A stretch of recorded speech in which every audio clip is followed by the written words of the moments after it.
What's up, what's up? This is Dominic Hoyte for We the Students Entertainment. Today we're very excited because we have Northwest own E-Dawg, I Dip. You remember him from the smash hit Drop Top. How you doing, E-Dawg? Right. You already know.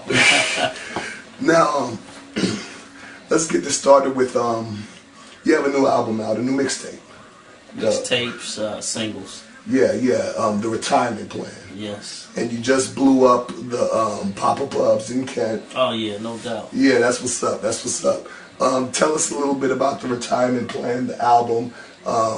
What's going on with it, the music style, the flavor. Just give us the lowdown, the 411. First off, the concept of Retirement Plan is, you know, being in the game for so long, and a lot of rappers don't make it this long. Yeah. Or don't even have the drive still. Yeah. So you know, all the things I've sacrificed in my life to pursue music. Right. You know, that's not going to college and getting a degree at anything. You know, I put my whole life basically on this music.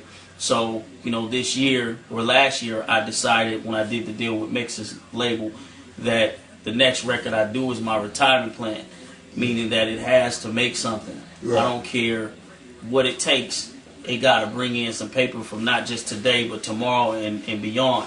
Right. So you know, I believe that when you do a record, it's entertainment, but it also has to have a plan. Right. So you know, if you're just doing music just to do music, then you need to get out of it.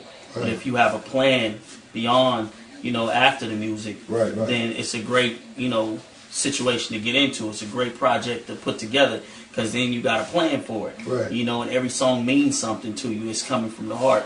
So I named the record Retirement Plan for that reason. Far as how we're doing it is like we're not just dropping the record on people, you know, that quick, because the game has changed so much. Right. You know, you put a record out there, your saturated market will allow that record to be swallowed, and then there's a good record that just went to waste. Right. So what we're doing is we're putting singles out, single after single after single, and then when the momentum picks up and people want to get that E-Dawg in them, then I give them the whole record, because it's time for it. Right. So I mean, we've been very successful with that. We just did 10,000 on the Dip single, which is good in this market today. Yes. You know, if we was talking 93, then it'd be like, oh, you only sold 10,000. Right. But we're talking 10,000 independently by ourselves. Right. We're on foot traffic, so that's what it is. Okay. Who's the producers on the album? I Dip. Definitely a club banger. I Dip was a group called 253, production company called 253 out of Tacoma. They produced like 90% of Omarion's last record. Right.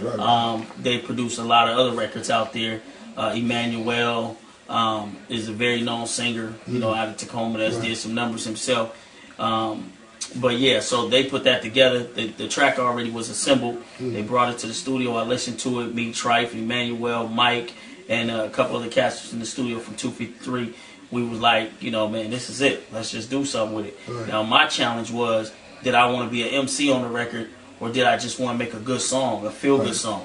So I decided to put some feel-good lyrics to it and stop trying to be so lyrical, and just, you know, get it to the point, so that not only, you know, my fans would jump on it, but also the new fans that I'm trying to reinvent myself with would jump on it. And it worked. I mean, it's working right now. Right. You know what I mean?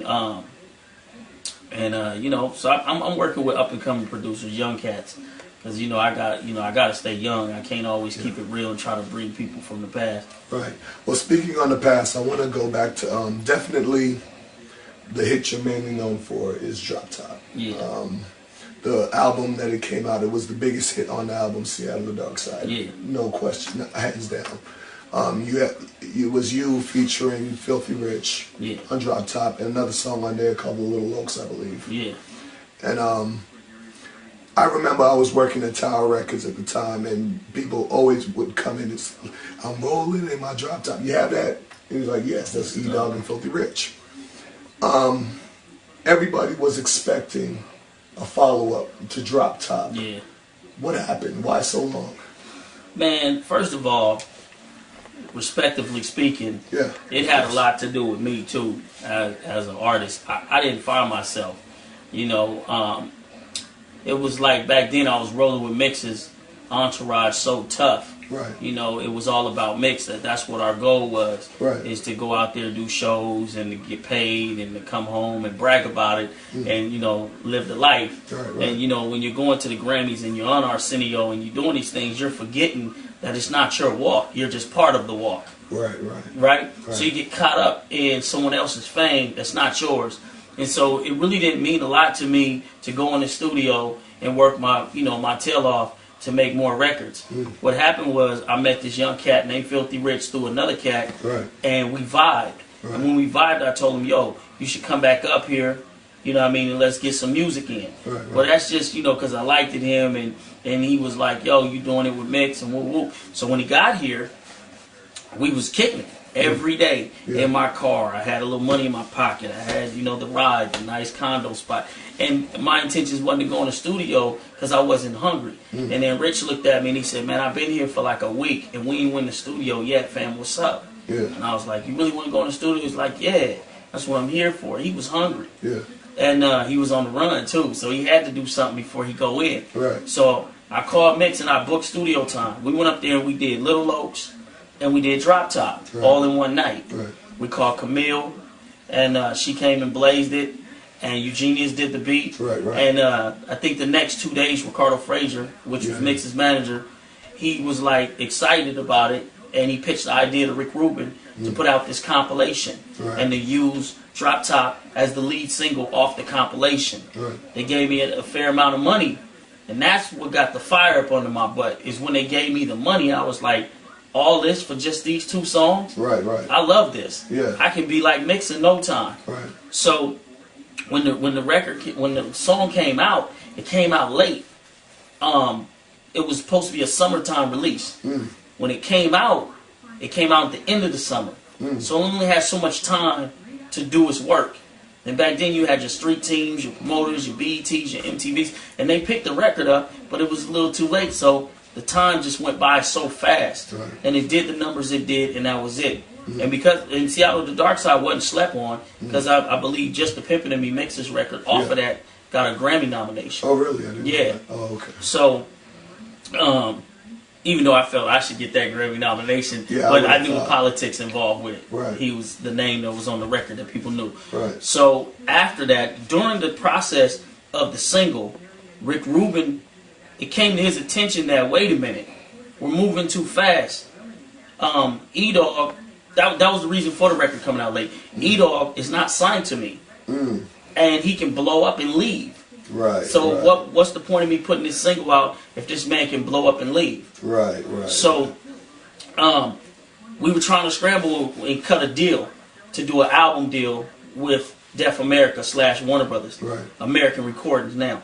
So when we're trying to scramble to do that, time is going. Time is moving and moving and moving. And the record's not out, the single. So then Rick was like trying to offer. He offered the first offer, and Ricardo Frazier and the lawyer at that time, Kevin Davis, was like, we can get more money. So we threw the offer back to them. They came back with, okay, Rick just want to hurry up and get this deal done so that we can move on and put this single out. So then the lawyer decided, well, man, you know, you got to live, eat, you got to do this, pay your bills, you know, promote this single. We think you should get more money. So it got pitched to to Def America again, and it took a minute. And I kept saying, man, yo, what's up? You know, now I'm secure because I'm like, yo, I'm getting this offer. But then all over, it seemed like it happened overnight. There was no response, and then they came back like, Rick says, forget it, let's just do the single deal and move on. So I guess, you know, as a reality check, me and Ricardo talk about it to this day, we should have took that first offer because I didn't even have an album ready. Rick was just willing to sign me on just that single. You feel me? So we did the singles deal, and the record came out, and it did what it did. And then I was hungry, but I still didn't know who I was as an artist. You know what I mean? Drop Top was cool, but I was like so talented, like I can do different styles and all kinds of things. So I was trying to find myself. And if you listen to the old Mix-a-Lot records, Daddy's Home and the one before that, You Can't Slip, on the flip side of Baby Got Back, me and Mix did a single called You Can't Slip. Oh, wow. And when you listen to that, you'll know, man, who is this? You'll be asking yourself, who is this? Who is this? And it's me. So in some you know, some way I feel like it was good it happened that way because I wasn't ready. Right. Now, I'm ready. I know who I am. I know what I want people to know about me. I know what I want to deliver. So ain't no stopping me. It took a minute, but hey, age is a matter of a mind. If you don't mind, it shouldn't matter. It's all about the talent. So I'm on that right now. That's where I'm at. Yeah, what's up? It's Stevie OG in the house for the 9 tray. I got my homeboy Filthy Rich in the house from the O. What's up, partner? Oh, you know, I'm just kicking it. Got the dank, got the drink, got the bank. It's all good. Plus the hot weather. What you wanna do today? Oh yeah, you already know. Drop the top and let's roll on these food. Creep with me as I roll through the hood. Triple gold D's, drop top up to no good. Much skizzard, switches for the 3-wheel motion. Getting food sprung while I'm coasting. Got my 9 Glock for the jackers. Nickname me D.O.G. a gat packer. While little things happen, so I gotta watch my back. Can't get caught slipping cause I might get attacked by food trying to steal my rims. Shoot them in the dome and give them a little head trim. And then I'm outie, cause 187s will get you locked up. And I ain't about to take that route cause it's effed up. So buck up, beware of the owner of the vehicle. Creeping real low in the 1964. Bumping the oldies from my homie Rick James. Playing I'm in love with Mary Jane. Top down, looking around for some Hemis. First stop, 7-Eleven for some Jimmys. Proper, funky in my system. Cranium bouncing, swaying to the rhythm as I'm rolling in my drizzer. Rolling in my drop top. Stop rolling in my drop top. Do do do do do do do. Rolling in my drop top, and I don't wanna stop rolling in my drop top. My man, I'm having those, so of course I got hoes. The alias is Filthy Rich, so you knows I got foes. I got dope, green dope, fat sacks at that. Take me a token, I'm destined for the track. A Mac with the act that's smooth like 5th gear. Assumed to die by my 25th year here. You know the script, I'm not going out stabbing drop tops and spots is what life's about. Being a dog, barking like I'm E-Dawg, stressing like the Jetsons. Tempted to push clogs, a frog, hopping state to state, a hog, copping latex for them real hot dates. Yep, I hate motel rates. I can't get dibs at your crib. You got to wait. Time for some bank. Push up on the teller for some 20s. Press up on the phone, ready to bone some slimmies. They know the time. Tell a friend, bring some ends. What kind of friends? Let me see. It depends. I press send. Connect with the K9 plot. Sun's beaming hot. Drop the top. Hit the main line, and I'm rolling. Rolling in my drop top, and I don't wanna stop rolling in my drop top. Do do do do do do do. Rolling in my drop top, and I don't wanna stop rolling in my drop top.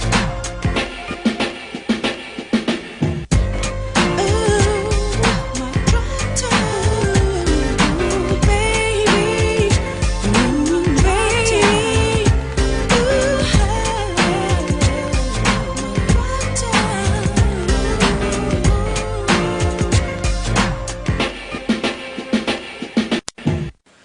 Who are your top 3 musical influences right off the dome? Will I Am, because he's not afraid to be different. Right. Dr. Dre, because he's consistent. And then I got to give it to Timberland, because Timberland always got something new too. These are innovators. These are people that bring stuff to the table and they take that chance. And I think that's what music is about. I see in a lot of your videos, Who's Mike? I see a lot of hanging out with Digital Underground. Man, Money B and what's Mun up? is like my best friend. That's what's up. You know, when I was doing a promotional tour for Drop Top in the Bay Area, back in the days, you know, the Bay Area had like 8 stations you can go to. Right. And then they had an underground video station that was the clarity was as good as BET and MTV. And I went on that show and a couple other shows, and I talked about my record and all that and the single. And then I also, you know, told people where I was going to be that night. Now, I'm not saying that Money B jumped up and ran to the club, like, because he was bigger than me. But we ended up being in the same spot one night, and it was a trip because my manager came over to me and said, Money B want to meet you, is that cool? Yeah. And I looked at him like, is that cool? That's Money B. Yeah. Is it cool if I meet him? And from there on, man, since 1993, we vibed. We called each other. He come out sometimes and stay at the house for a couple of days or a week. Nobody knew he's in town. We would ride around and have fun and, just socialize, man. And we've been friends ever since. And there's nothing that he wouldn't do for me, nothing I wouldn't do for him. So that's a natural relationship right there. It has nothing to do with music. I'm not on, I don't even believe I'm on any of his records. And he's on my records, but I'm not on none of his. And it's not because I'm not good enough to be on his records. We just don't look at each other like that. You know what I mean? We just genuinely friends. And Shock G came in the picture, of course, because of Money. And because I was Money's family, I was family to Shock. And there's been times where they offered, like, y'all need to jump on the tour bus if Mix ain't going out or whatever. So, I mean, these are just really genuine relationships that I got with cats in the industry, as I met on my trip, my roller coaster. When I was interviewing Sir Mix-a-Lot a few years back, he mentioned a Seattle The Dark Side 2 that was one of your projects. Can you tell me a little bit about that? That's funny. It's comedy. I was bored, and I didn't want my name to go away, and because I didn't have the big education about how to release music properly and stuff like that, I was kind of like mimicking what I seen. So I met these cats, Mark Simmons and Jim Blade, at Pacific Studios downtown Tacoma, and I was like, yo, what if I asked Mix or Ricardo if we could put out Seattle The Dark Side, but part 2, and then we could put some out-of-towners on it and put some Tacoma and Seattle people on it, because people felt like, how was it Seattle The Dark Side, but there wasn't that many people, from the inner city on the record that we wasn't messing with. And so that was a big politic thing in Seattle about Seattle The Dark Side was, man, they didn't put, Silver Shadow D on there, they didn't put Duracell, they didn't put all these other rappers that was, that had, had they stuff together too. So I was like, man, I want to do it, and put these people on there. And first of all, bad idea on the cover, because I thought it was a creative cover at the time, but I now look at it and I didn't dig it.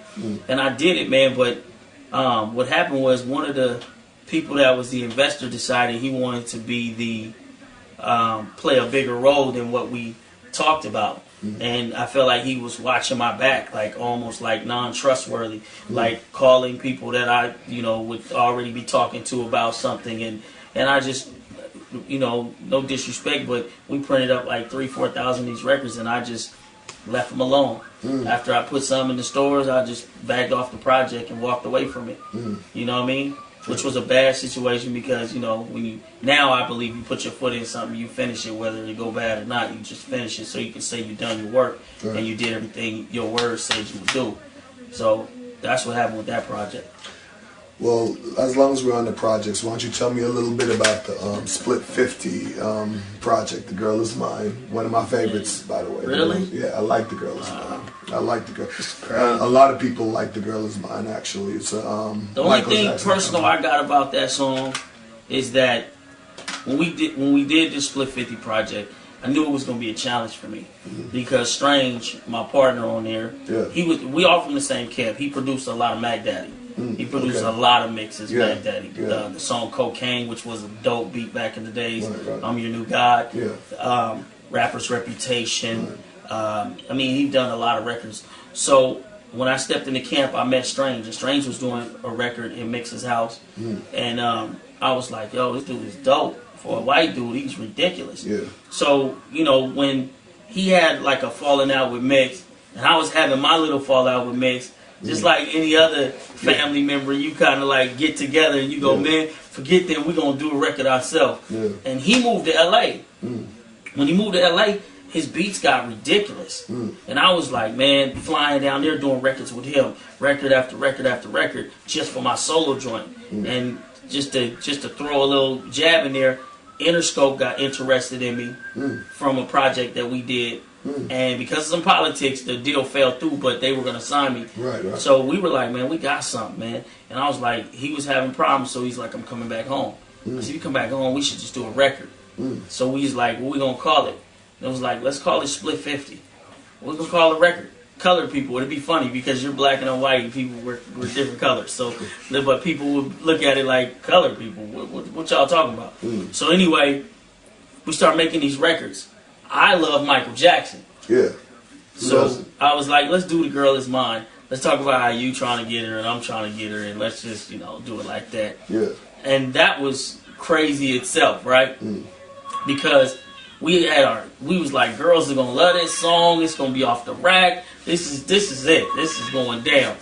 And we got one problem was we have to clear the sample. So I'm like, oh man.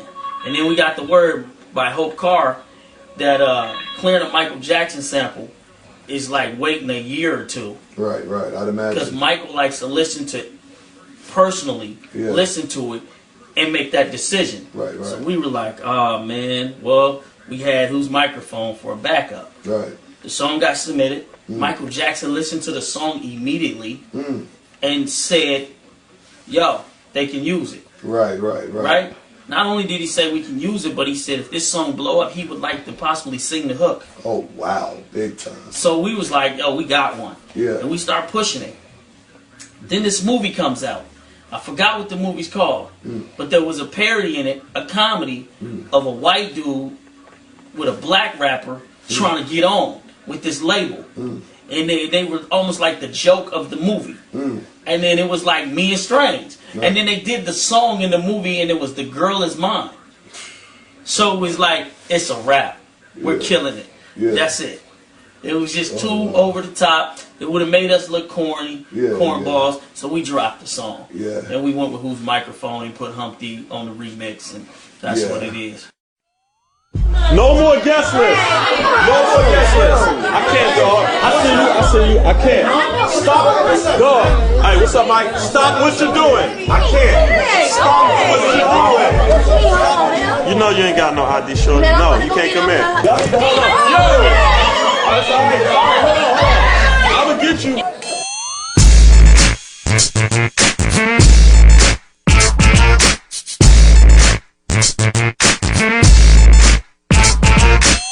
Microphone is this? It's yours. Who's time to rock this? It's yours. Who's 22's on the 6? It's yours. Can I get a little bit? It's yours. Strange got levers, pushing every one of them. Fetish for microphones and letters. I dig, so cuticles never clean. Blade sheen like a 5-beam. Flock of birds always want a cop. I love y'all ladies, bouncing that shaker. I love y'all ladies, what you won't do? I love y'all ladies, a gift from the maker. I love y'all ladies, but why you so crazy? Yo, in a minute club, I like to shake them down. Make them poke out their chest, turn their heads around. Nasty, I blew my back out a few times. The doc told me I knocked my spine out of line. Lil Nip, like my man Money B, I'm quick to run deep. Make them wanna wet their cheeks. You know the cold mom, can't stay the night. Lights out, get your clothes, yo, get the hell out my house. Whose microphone is this? It's yours. Who's time to rock this? It's yours. Who's 22's on the 6? It's yours. Can I get a little bit? It's yours. Whose microphone is this? It's yours. Who's time to rock this? It's yours. Who's 22's on the 6? It's yours. Can I get a little bit? She said she loved me long time. I said how long? She said the first time she heard me rhyme. Oh, now that's what I call a groupie chick for show. Quick pass to the number to the hotel door. Reloaded, cock back splits in your grill. Rum and coke got my spokes on full tilt. Every girl gon' go to the after show, but not every girl gon' go home. I like my chick a little hard, fat farm fitted, love boots, and don't care if the ride is kidded. Ride out in glass house, hit switch and mash. Quick to get him up, but still give up the Ain't no party like a split 50 party, cause a split 50 party don't stop. Ain't no party like a split 50 party, cause a split 50 party don't stop. I don't understand the way you think. The girl is yours, not mine. Sending roses and your silly rings is just to waste her time. The girl is mine, the girl is mine, she's my divine. E-Dawg On girl is mine. You know she's mine. She's mine, you know she's mine. Damn, baby, got a man? I don't need a man. Whose microphone is this? It's yours. Who's time to rock this? It's yours. Who's 22's on the 6? It's yours. Can I get a little bit? It's yours. Whose microphone is this? It's yours. Who's time to rock this? It's yours. Who's 22's 22's on the 6. Yeah, can I get a little bit? My nigga just told me first go platinum, then cop the whip. And it ain't 40 if the front don't dip. 50 G's no less if you truly wanna style. 22, 23 to be the ball and go fast. Get every chick on the block hot. Black on black, navigator clean, fresh off the lot. Cutthroat the card notes, cash out and mash out. Don't even take no time to think about the amount. So maybe me and my friends can get with you and yours. And for me, baby, please bring a few more. Cause the last time I got the car to start, it burned 3 packs of rubbers. And the Johnson Bunny broke down before I called it. Like, whoa, skinny boy got to go. We need the front and back. Cause the tapping ain't cool when you're hitting on the bone. So phone home and tell all your thick girls to come on. Whose microphone is this? It's yours. Who's time to rock this bitch? It's yours. Who's 22's on the 6? It's yours. Can I get a little bit? It's yours. Whose microphone is this? It's yours. Who's time to rock this bitch? It's yours. Who's 22's on the 6? It's yours. Can I get a little bit? It's yours. It's yours.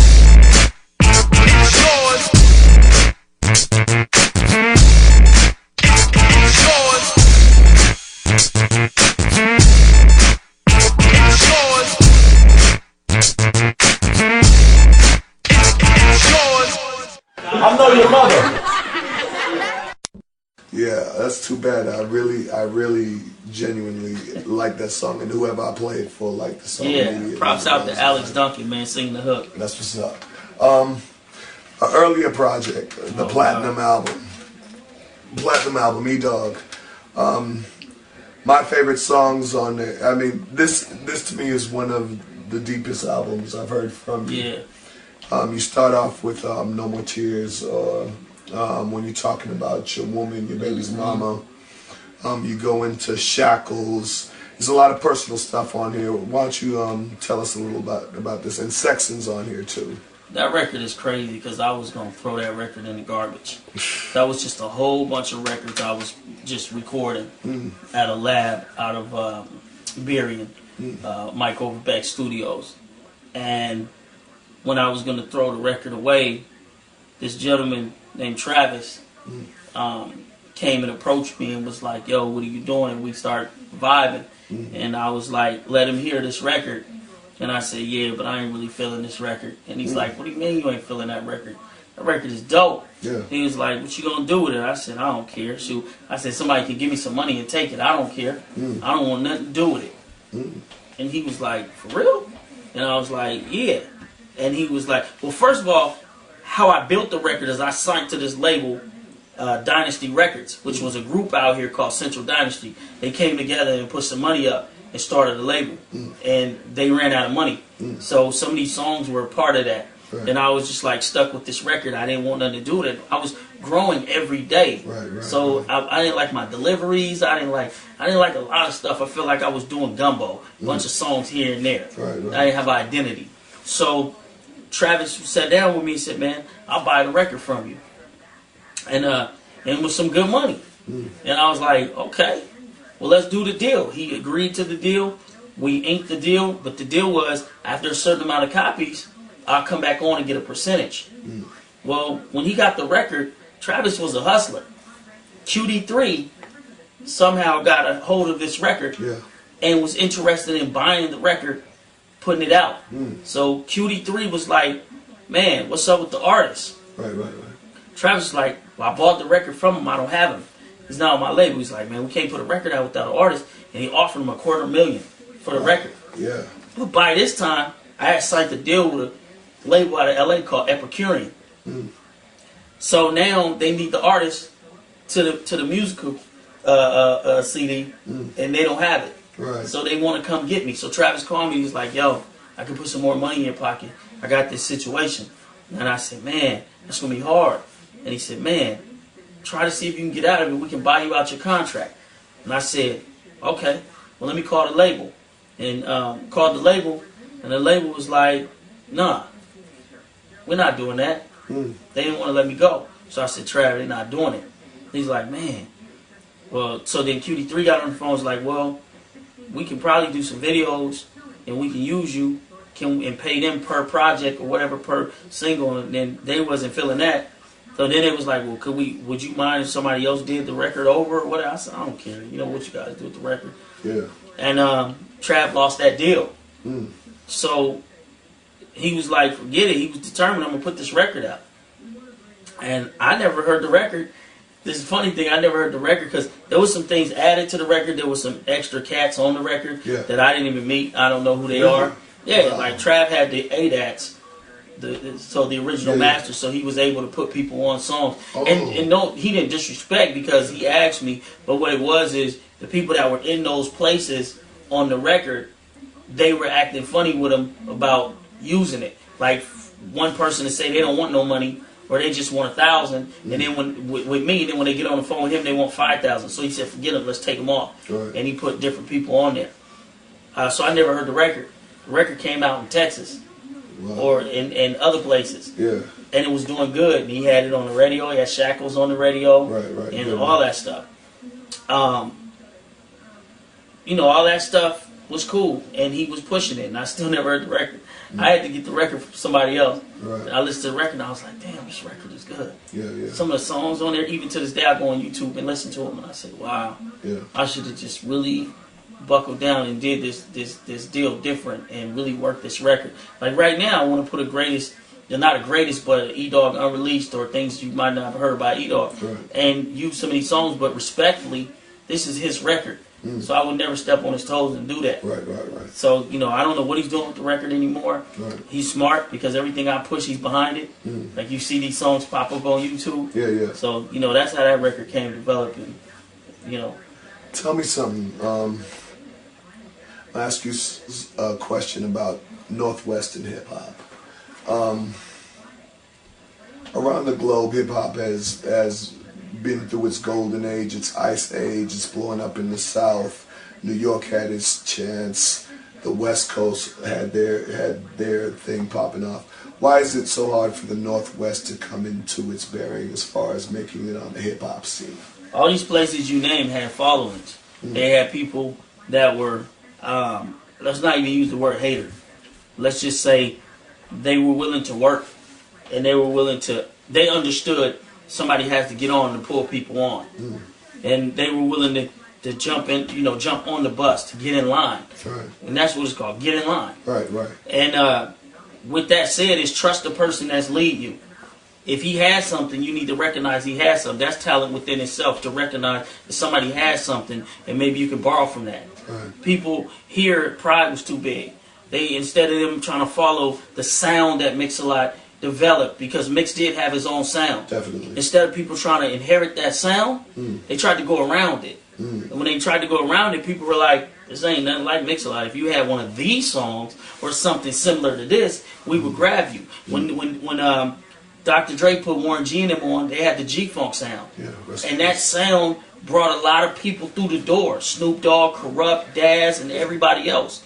The people in LA started inheriting that sound. Not only that, the Brat also inherited that sound. And she got on. So the thing is, Seattle has to learn how to trust and believe in the person that is getting the most. And once they do that, that's any Northwest, then everybody can fall in position. See, people here, I believe, are fighting for positions that's already taken. You are who you are when you come in this game. But you got to also have a brain and understand that when you go to college, this is the way of doing the dental work. Now, once you get it, then you can develop the new system to do the dentures or whatever, the fillings, a whole different way. But the bottom line is you got to have that license to be able to do that, or they're not going to allow you to do it. So I'm not saying sell out, get in. I'm saying learn how to put a little bit of twist on your music, right? But always keep your word. So that, because the only thing that can be considered sellout is when you start talking different, when you get it. You know what I'm saying? But musically, you can inherit that. You can go to Sir Mix-a-Lot and say, man, I want to do a song with you. You know, instead of dissing him or saying F him and we going to get it like this. Because I see people out here use this word too much. Man, watch what I do. When we get it, when I do it, and it's always I watch. And it's like, when you say watch to somebody, you saying, you're not going to be involved. Watch me. I got this. That's not a movement. A movement is, this is what we need to do. Right? E-Dawg is hot right now. Everybody need to get out here, wear an E-Dawg t-shirt, support his shows, talk about E-Dawg, get his records out there, help your friend know about his record, and I'm gonna do the same, and we gonna get E-Dawg up on the mountain, then E, you gonna drop the rope down and you gonna pull us all up. Right. Now if I renege on that, then you have the right to be mad at me. But if you never reached out to me, cats never really reached out to Mix. They never gave him they never gave him that, hey man, we believe in you. We gonna roll with you. Right. And I'm not making excuses for him, because he really should have took a step backwards too and said, yo, I need to open up some kind of door for these cats to be able to get a little close to me so I can determine who does want to follow me. Right. You know what I mean? So that's what I feel about the Northwest scene, is that people need to follow the protocol.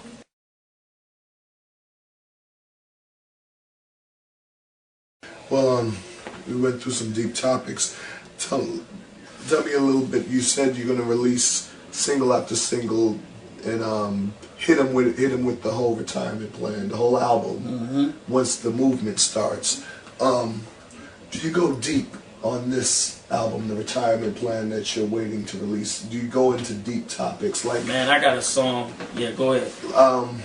My favorite artists, as far as deep poetry in their music and really feeling them, is obviously Tupac and obviously Scarface, as far as the depth of their lyrics.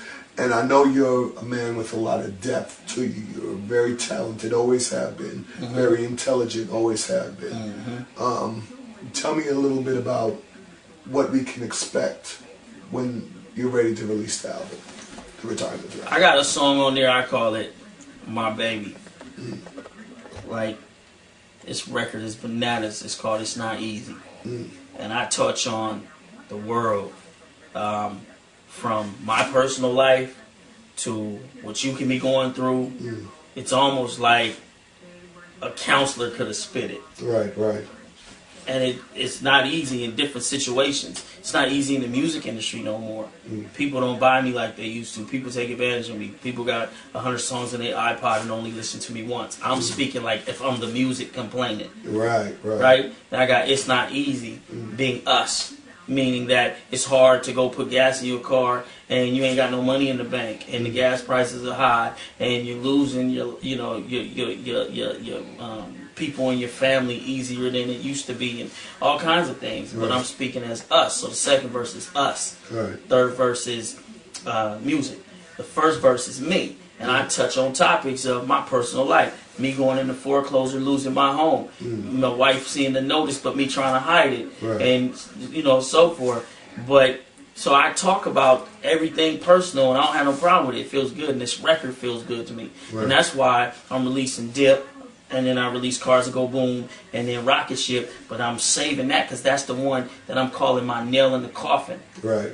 Like, I know, I've heard it from so many people. Like, man, that song is deep. Even people that I didn't expect to like that type of music, how I did it, because it's a pop record. Right. So, and that record's timeless. I'm not worried about it getting old. I'm sitting back going, just watch this. Yes. Right. So, far as that, yeah. But there's some things on the record that I want to change too, that because I've grown in the past 3-4 months too, that I start going out in the clubs a little bit more. I start seeing people and seeing different things and visions. So it's like Pac. Pac was he wasn't just a great storyteller, but he talked about things he lived out, where he's seen other people's go through. That's why people were so connected to him, because they feel like they know what he's talking about. And that record retirement plan is on that level. That record retirement plan is on that level. I could imagine that. I looked on your Facebook page, facebook.com/E-Dawg, and I saw a cover on there, something about Funk Daddy, I think it was. What was it? Funk Daddy? Daddy. It was you sitting on a bench or something like that. Oh, that's Funk Daddy. Okay, Funk Daddy. Yeah, can you tell me a little bit about that one? That's Funk Daddy put out a record back in the days through a company out of LA or California somewhere, and I was just a feature on that record. Okay. So I was just posting stuff that I was on. Okay. Yeah. You were featured on a lot of records, I'd imagine. Yeah, I mean, you know what? it's kind of weird because people ask me to be on stuff a lot, and I'm just not that artist. Like, I'll do it, you know. Sometimes it even, if you offer me money, I'll take my time because my rapping is just not something I jump up and just do every day. Right. It's easy to me. It's like playing basketball. You might get slower, but you never lose the shot. Right. So it's like I can rap on anything, but I also want to rap on something that's going to be something I don't reflect back on.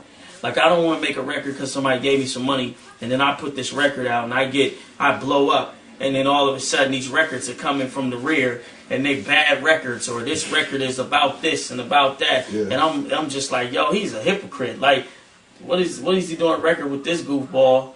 And, you know, so I want to make records with people that have the same determination, the same drive that I got. Right. So that not only are we making this record, but I trust that I can put you on the road with me, or I can go on the road with you, and we can, you know, like Digital Underground. Right. We can expand, and people can hear our sound and what we're delivering.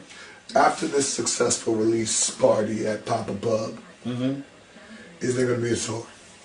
Yeah, that's what I'm trying to set up right now. Okay. Yep. All right. And I'm hoping that was Who are you looking to put on? Yo, really? Man, I'm trying to go out with, I'm trying to bring Money B. Right. Me.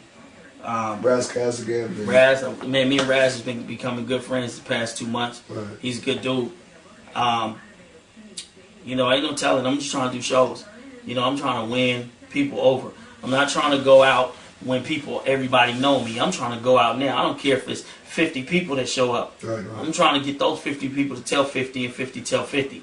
Right. And then I'll get the beautiful thing about today is your results come overnight. So if you rock a show in Timbuktu and there was only 100 people, if 40 of those people come start friend requesting you, saying, I seen you last night, great show, those are my results. Now I can put a map together of who I need to get these records to immediately. And it's like fans turn their back on you so fast now because there's so many selections to pick from that sometimes you gotta open. I always tell artists, I say, man, why do you got your chat off on your Facebook? You should talk to any and everybody on here if they're not disrespecting you. Right. When they pop up and say, hey, how you doing today? Yo, what's up? Yes. I want you to be my family. If I'm going to take your money, I got to at least give you something. Right. You know what I mean? If you want to talk to me about your life, your boyfriend, your situations in your life, whatever, let's talk about it. Right. Because, you know what I mean? We're a team. You support me, I'm going to help support you. Right. Today, artists seem to put records out, and then they got security teams around them, and you can't say hi to them.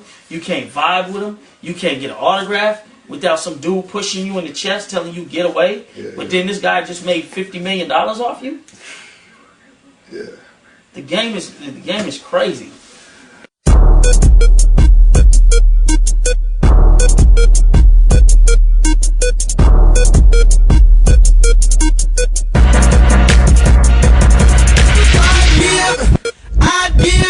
I'd give so hard. I'd give so hard. Yeah, my swag so clean, I'm fresh to death. Polo down, yeah, your boy's so fresh.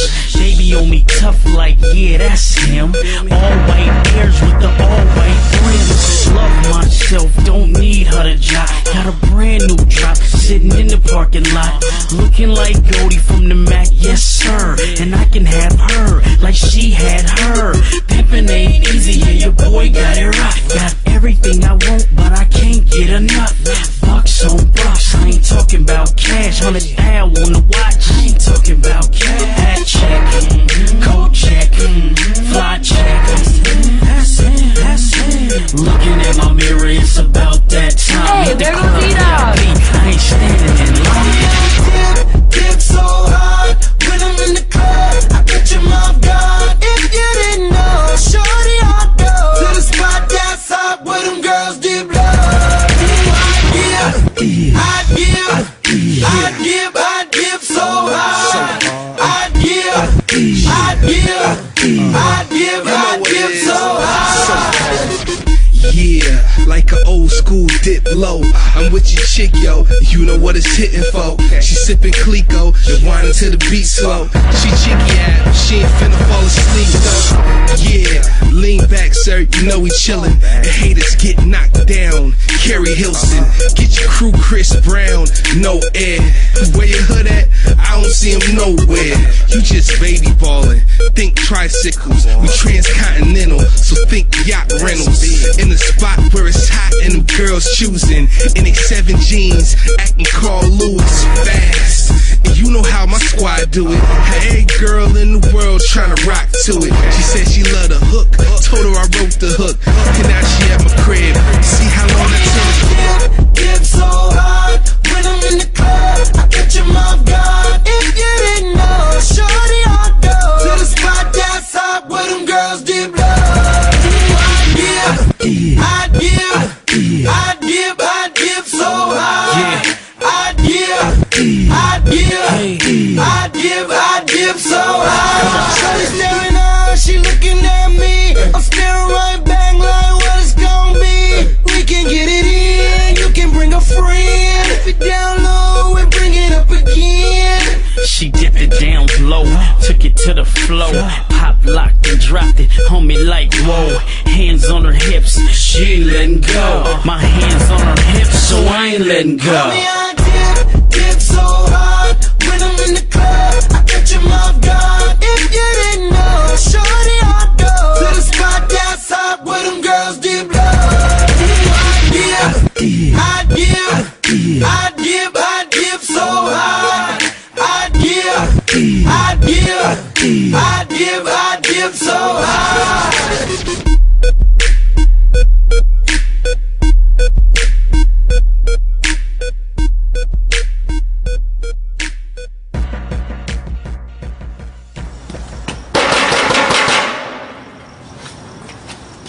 Yo, what's up? It's Nasty Nas, calling being E-Dawg's new video, Dip. Hey man, the video's over. Oh man, for real? So, this is the question we ask all our guests on We the Students when we end off a successful interview. What advice, not only in the music business, because I know you're deeper than just the music business, but what advice overall for life, handling life, and being a success at what you do, if not in rap, in anything, do you have? It's easy. Be a likable person, be humble, and respectful. Those are the 3 things you need to be in this business. Because one thing I have learned about this business is there's millions of rappers, but there's not millions of respectful, intelligent, humble rappers. So therefore, when you got a guy sitting in the driver's seat that has $200 million and he wants to sign acts, he has a choice. And your first impression is everything. So when you sit down with him, he might not want to hear about how dope you is. He knows that, or you wouldn't be sitting here. Right. He want to know who you are. He want to know where you're going with it. Yes. If I invest in you, I want to know that I'm building something bigger than just a rapper. That's not where all my money's going to come from. But if you decide to open a company and I give you a company through my company and that company grows and it goes so forth, there's a corporation and I can sit at home and not have to be here anymore and get paid for life. But I need to know that the person I'm giving my money to, which is the ball, knows how to dribble, knows how to shoot, but he also knows how to not talk back and get technical fouls and make us look bad. Yes. So my thing is, I always tell artists, I say, even if you don't know, even if you know the answer, act like you don't. Shake your head yes, and then wait till you leave a meeting and go look it up. Go seek it. Go find it. Educate yourself with it. Come back to the table with the right answer. But don't blab out like you know. Make yourself look bad because you might not get that second meeting. But that person will respect you once you come back to the table and say, oh yeah, by the way, when you asked me about the situation, I wasn't really fully understanding it, but now I do. Yes, this is what I want to do, and I want to imply this, and I want to make this happen. That makes people go, you know what, I like that young man. He's determined. He's ready to learn. He wants to learn. This is who I want my project to be. So my thing is humble, respect, and honor the people that you're in front of, whether you think they lower than you or not. Always know that another person's trash might be treasure later. So the person you run into that might be lower than you might be that person closing the deal on your house, might be the person that determines whether you get the loan, might be the person determining whether you get airplay tomorrow. You know what I'm saying? So I respect everybody from all different angles. And that's just it. Respect, man, and be humble. That's it. Well, E-Dawg, I want to thank you for an in-depth interview. Thank you for coming over. Oh, no doubt. This is We the Students Television. Serve notice. E-Dawg, pick up the retirement plan. The I-Dip bumping, and all DJs should be bumping I-Dip in cars that go boom. No doubt. And make sure you check him out on Facebook. This is Dominic Hoyte, Serve Notice with E-Dawg, We the Student Television. Peace.